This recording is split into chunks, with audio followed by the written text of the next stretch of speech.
सनम दूसरा के दीवाना भइल बा।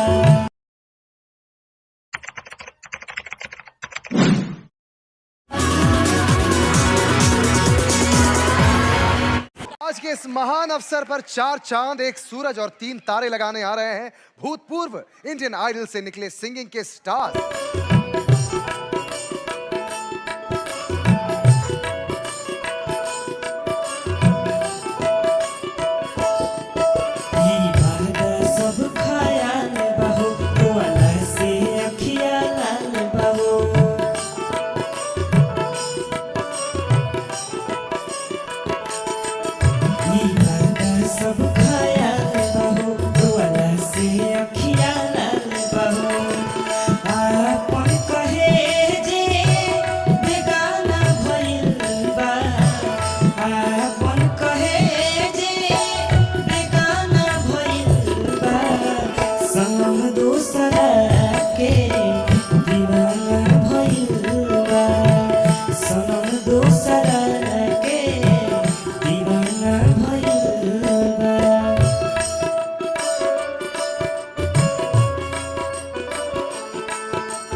For more updates, subscribe to our channel, click the show links and enjoy watching the videos.